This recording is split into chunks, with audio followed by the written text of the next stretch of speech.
Alright, I've got a quick update for anyone who's been following the creation of this game.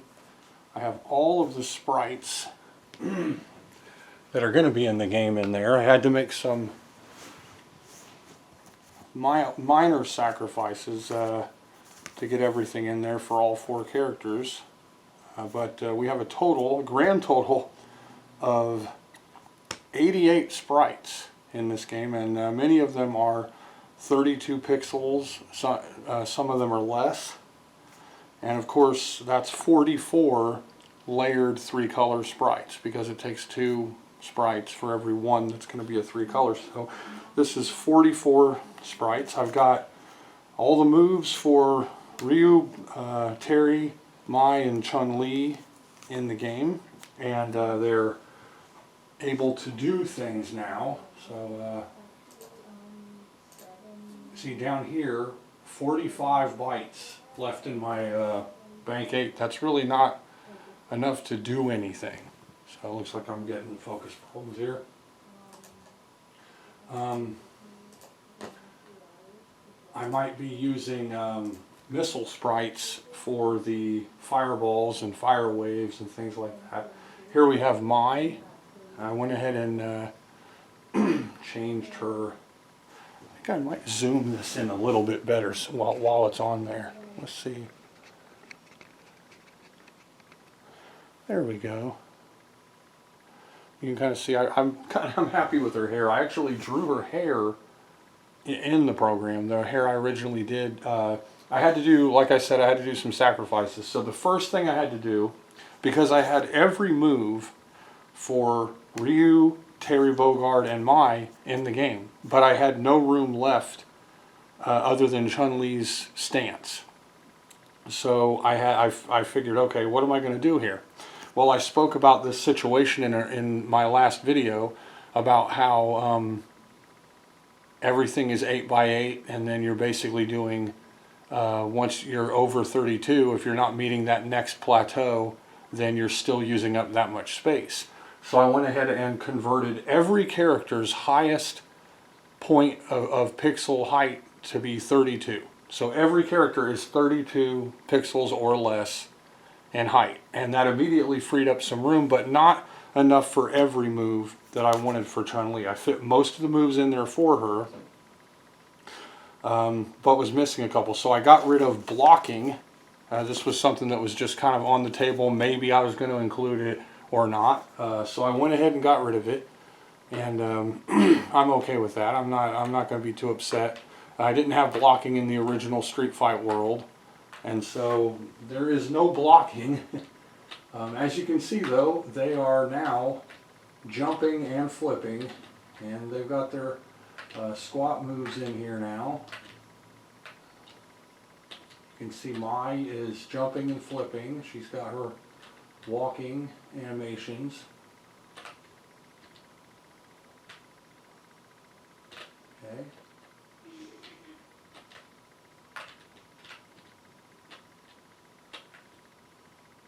There we go.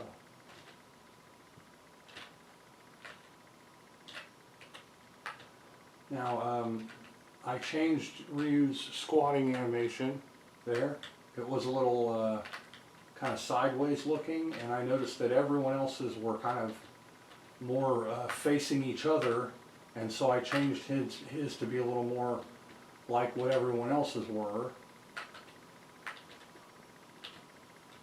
Also, the jump has been slightly accelerated, and I think this helps smooth it out so it doesn't look so chunky now. It's a little bit, got a tiny bit of jittering to it, but it's for the most part, it's working okay. Alright. I'll go ahead and put her on a different background. So the next sacrifice I had to make was I needed to shrink some of the sprites to free up room for everything. So one of the things I did was changed it so that Mai's little pigtail ponytail thing is actually 1 color instead of 2. And what that let me do was set her hair up to where the parts of her hair that are colored are the only ones that take up space in the sprite.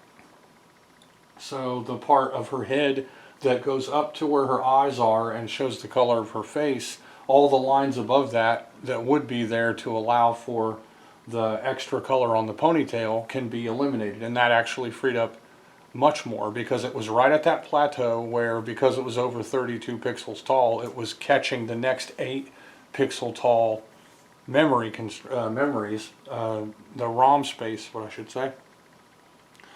So I did have to take a couple of kind of experimental moves that I'd put in for Mai and for Terry. I didn't want to lose any moves for Ryu or for Chun-Li. So they both have all of their moves. And then I had 2 experimental moves for Terry and Mai that I didn't mind getting rid of. So Ryu actually has a total of let me see, I think 21 sprites. Terry, I think, has 22. Mai has 22. And Chun-Li, I think, has 23. I think so. I might be counting that wrong. And so, yeah, we've got lots of moves in here. Next I'm going to be programming how to do that. Let's see, another sacrifice I made was I shrunk their flipping animation. I noticed that it looked kind of large and blocky anyway, so I didn't mind doing that. I went ahead and when he does his little flip, his body is slightly smaller than it was before. And of course all of them are about 2 to 3 or 4 at the most pixels shorter. And so I went through every single sprite.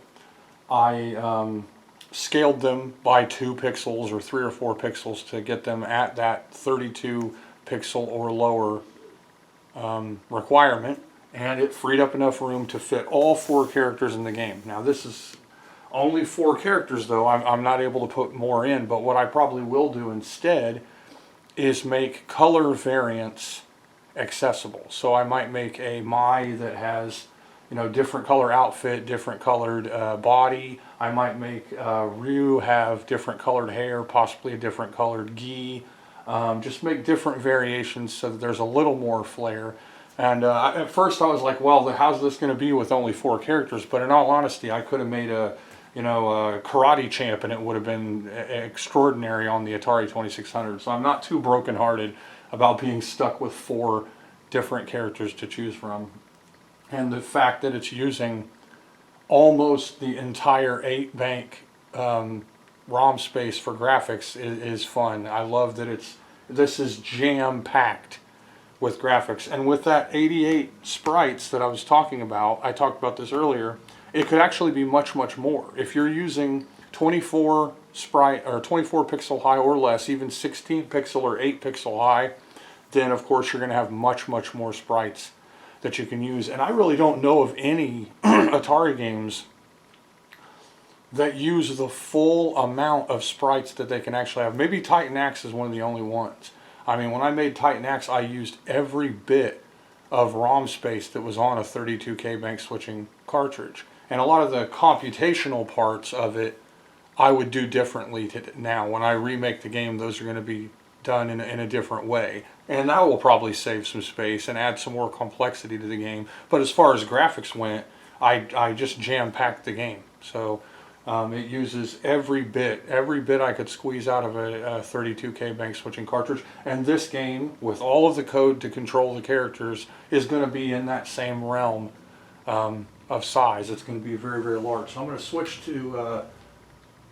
now, I need to change Terry Bogard's graphics slightly, because when I shrunk him down, there was a little bit of overhead on his shoulders. And I think they're close to being okay now, but I'm going to change it a little bit. So now we will see the Chun-Li and the Terry Bogard characters. So here we go. Now there's Chun-Li on the left, and I think her colors are a little darker on this screen. I'm going to go ahead and change the background so she's easier to see, and I'm going to be tweaking her colors to try to make them work a little bit better. So I'll go ahead and change the background. match that up.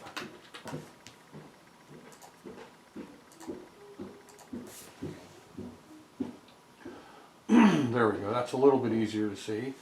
And we have Chun-Li and her jump flipping there. And she can squat down. Now, I didn't make her do, you know, the vaulting style flip that she does in Street Fighter 2 that would be very, very large and elongated. But I am adding the heel kick. That's going to be something exclusive to her. She'll be able to do that iconic downward stabbing heel kick from Street Fighter 2. That's a really effective move. So we've got Terry doing his jumping and flipping. His head seems a little lower now, and so I'm going to go in there and clean up the space around his shoulders so that his head's a little easier to see. But and all of them have had their flip frames for their animation slightly shrunken to save space. So I shrunk the flip frames, I shrunk every character to 32 pixels or less, and I took off however much space I could while still maintaining this as much detail as possible for each of the characters. And it ended up making it so I could fit all of the fighting moves. I had to get rid of the blocking frames. Those were the first thing to go. And like I said, there were 2 experimental fighting move frames that I knew I could get rid of if I needed to. One for Terry Bogard, the other for Mai. So they have all their fighting moves in here. I just need to program them. And that's one thing I wanted to talk about is when you're programming these kind of things, you have to come up with kind of a theory of how it's going to work. So I've come up with all of these. I've got a journal here that has all of the variables and what they do in the game, so I can easily refer to them.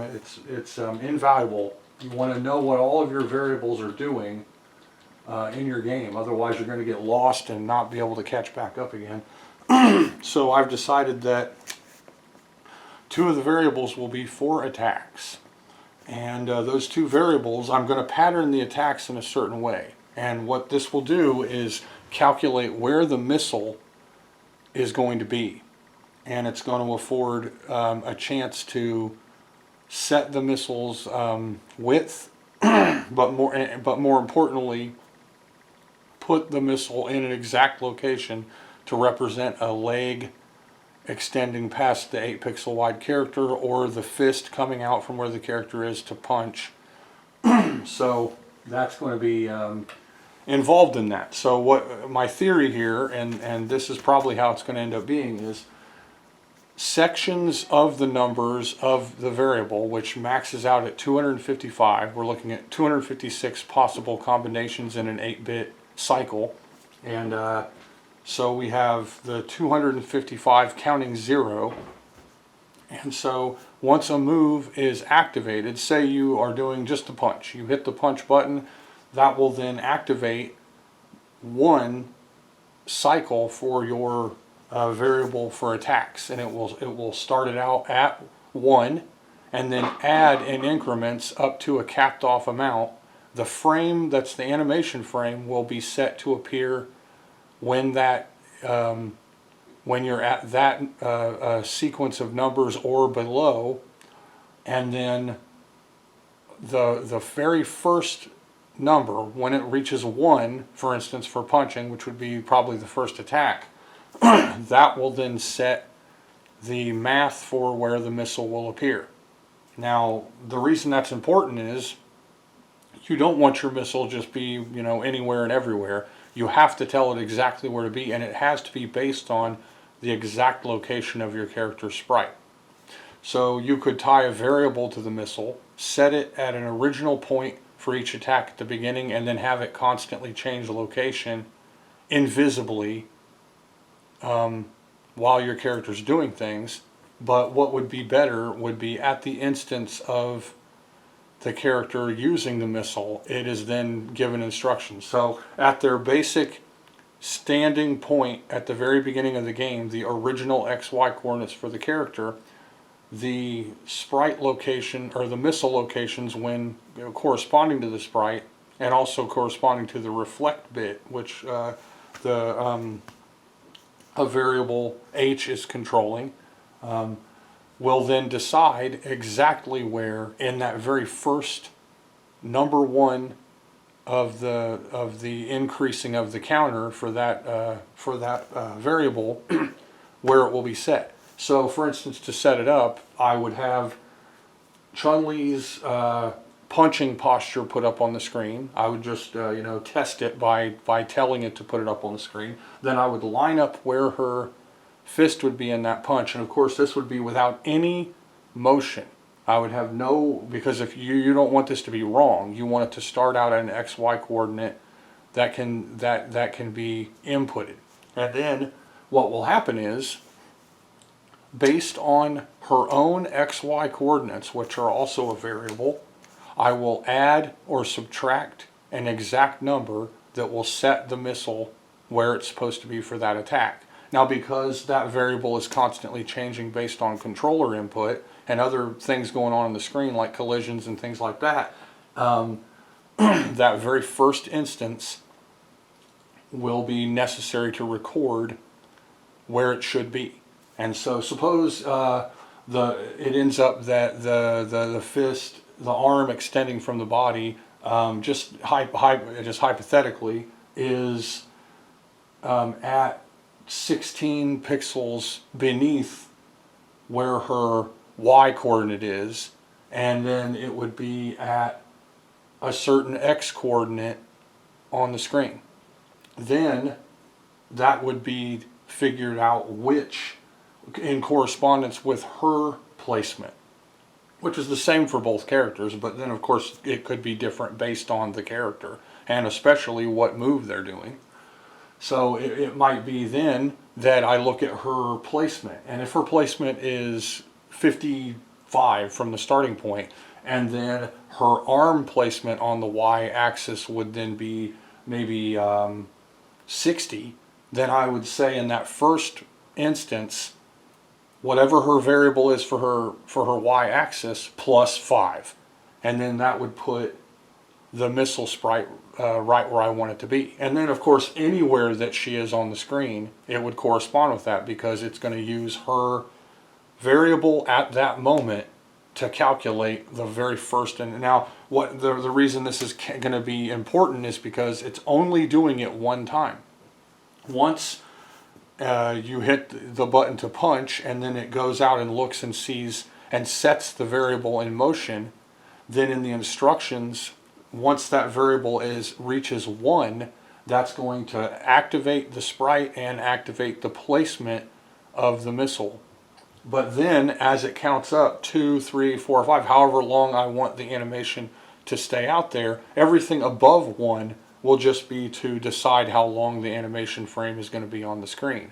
So you don't want to tie the numbers to a continuously updating pattern, because then of course if it's plus 5 for your y-axis, then your missile is going to drop to the ground. If it's plus 2 for your x-axis, then it's going to shoot to the right of the screen. So you want it to be right where you want it to be. Now what this also affords is timing. For instance, I can have the arm appear to be moving from the body. There we go. So it could start a couple of pixels back at first and then go forward a couple of pixels, along with the timing counter that's going to set the duration of the animation frame. Okay, and so there will be 2 variables. Now then the fun part of this is, in that 255 possibilities, I can use that one variable, and suppose the timing for the punch is between 1 and 5. Okay, then I can say, if the variable is less than 6, then that's that animation frame. But then I can say, when you kick, that variable is now starting off at 6. Then that number is going to be what sets the position for the missile and what starts the frame to show. And it can be, if is above 5 but less than 11. And then the timing counter would then be 5 counts from 6 to 10 going up. So once it reaches 10, then it would be over, and then the next fighting move can then start off at 11. And you can say if it's greater than 10 but less than 16. And so that would break it into 5 count chunks, and then every move can take it up. And that allows me to put however many moves I want up into a certain amount in a count of up to 255. So that's in theory, and of course I'm sitting here talking like I already know it's going to work because I've done things like this before. But the level of precision that you have using each of those counters in that way affords, all manner of possibilities. So then, of course, the reflect bit comes into play.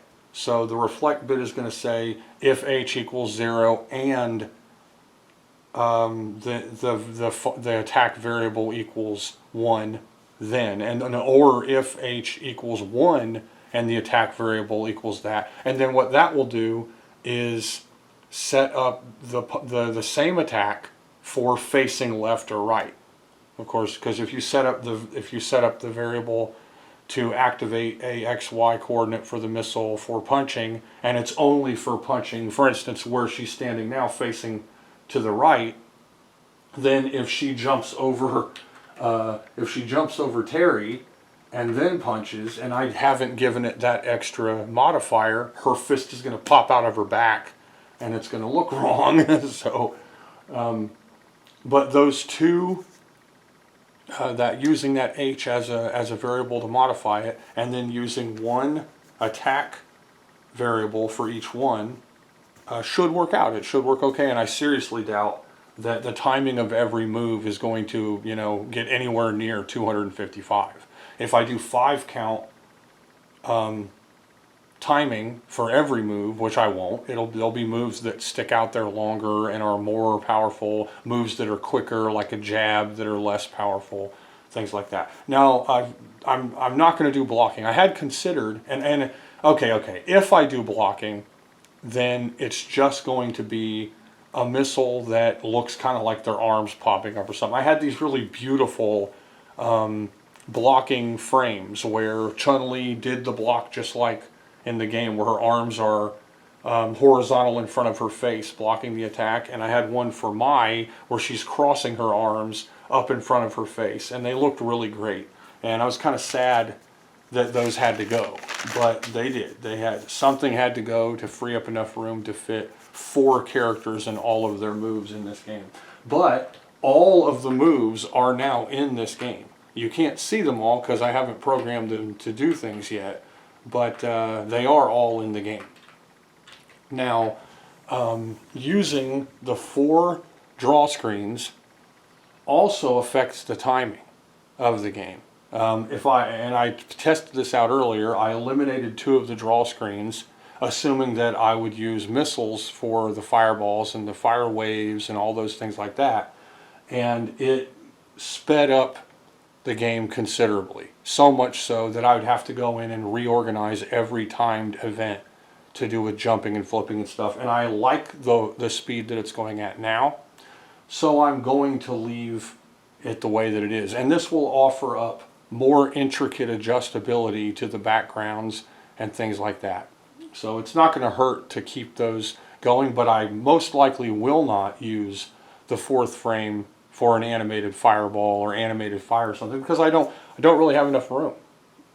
Now, I could make some minor additional adjustments to the game and try to squeeze out just a little bit more ROM space in the 8th bank, and then I might be able to put graphics for fire or fireballs and things like that. That's still on the table, and I might consider trying that, but it will shimmer and flicker when those events are happening. So if Ryu throws a fireball, then both characters are going to shimmer and flicker. Now, if I decide to contort missiles into some type of fireball shape, it's not going to look very good, but it also won't cause any shimmering or flickering.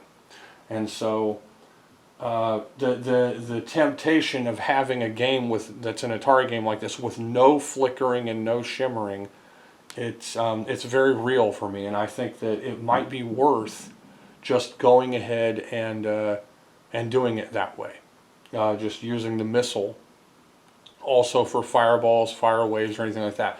But if I do decide to squeeze out a little bit more ROM space in the end, make another bit of sacrifices to get enough space to put one or two more sprites in, then I could, and if it's okay to let the characters flicker when that attack happens, I can have a colorful, cartoony, animated fireball. And I'd consider just having Chun-Li able to throw a fireball as well, and have it be maybe the same, only a different color fireball. And I'm going to be working with her colors. I might make her start out in her pink outfit, which was her second player outfit, rather than start out with her iconic blue outfit like she has right now. I don't know if you can see it very well, but from here it looks almost the same shade of blue as her Street Fighter 2 presence, but her skin tone is a little too dark. I don't mind that too much, but some minor adjustments. Also, the background color affects that to a degree. So changing the background can show that. I can show how if I go up here and put them both in the second background,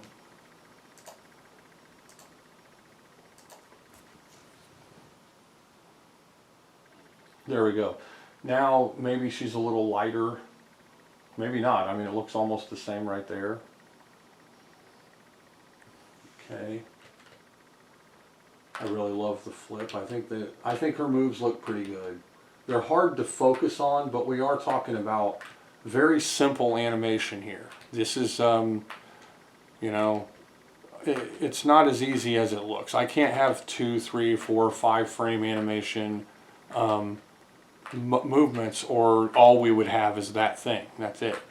And I had considered after this, if I do make another fighting style game, starting with a lower pixel height and you know, trying to squeeze out more. I thought about this with 44, and of course it would be more than that, because if I kept everyone at, say, 24 pixels tall each instead of 32, then I would have more than 88 total sprites, which would give me more than 44 3-color, 2-pane, two framed sprite graphics. You could do an awful lot with that. You could do a whole lot with that. So that's in my head too after this game is done. What's left for this game now is only coding, and that's it. All of the graphics are in there, and I can show that. It's not going to mean much to someone who's, you know, not really paying much attention here, but I'm going to back out the camera a little tiny bit here and kind of line it, if I can, line it up with the screen here. And I'm at the very top, and I'm going to scroll down through here. And you're seeing the code for accessing characters. There's the code for the background graphics. And then here we've entered the character graphics. And this is Ryu's. And as I'm scrolling through, now it says Ryu 2. Now, right now, his kicks and punches and all of his attacks are in their own separate places. But later on, those will actually be brought back up into the same area as his other sprites that are being used right now, and then they'll be attached to variables so that they will either be turned on or off. So as we're going, so as I'm going through this, you're seeing all of these sprites as I'm running through these. So yeah, this is lots of different, we're going through all these sprites. Now we're going through my sprites, and you can see this is and these are all the 8th bank. But of course they're in the first bank, but all graphics are deposited into the 8th bank. Now we're in the control code, and we have bank 3 through 8 visible here, prepared for the code later.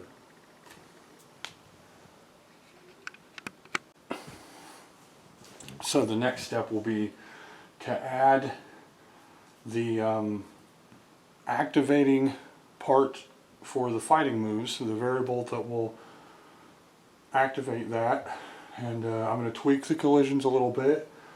All of the moves there, if you look, it says D2, C2, D1. Above it, it says C1. Those are all curtailed to each character, so their movement speeds can be adjusted on the right side there. And so somewhere in here is going to be things that are activated with button presses, the timing of the buttons and things like that.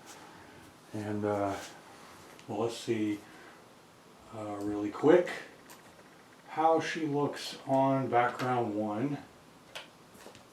And I think background 1's a little funny. I'm probably going to go ahead and test out a couple of different backgrounds that I might put in here. Yeah, she's got some ghosting slightly, but there we go.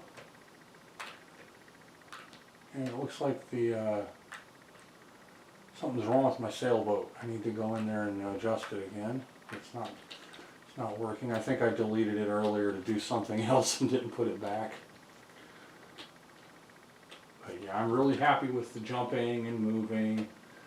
I might tweak her walking frames a little bit. She's a little bit kind of sputtery looking. There goes that boat. All right.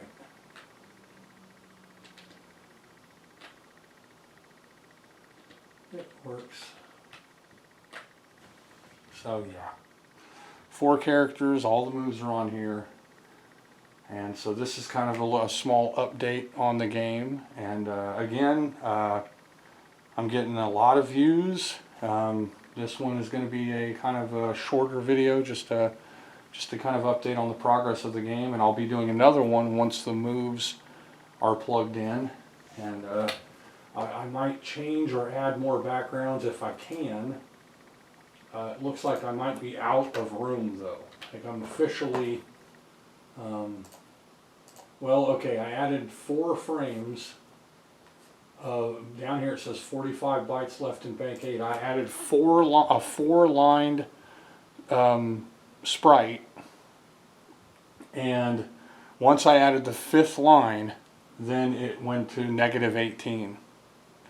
So I couldn't add that. So I'm at a point where the most I can add, and then it's going to go up to the next plateau for the ROM space for a sprite, and it will exceed my maximum space. So the only thing I could do now, if I want to put more larger than 4-line sprites, which a fireball would be larger than 4 lines, is change the size of one of the other sprites until that number increases to around 65, between 65 and 100 bytes, and then I could put something in there.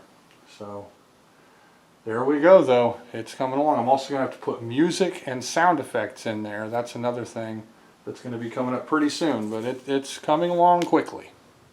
Thanks for watching.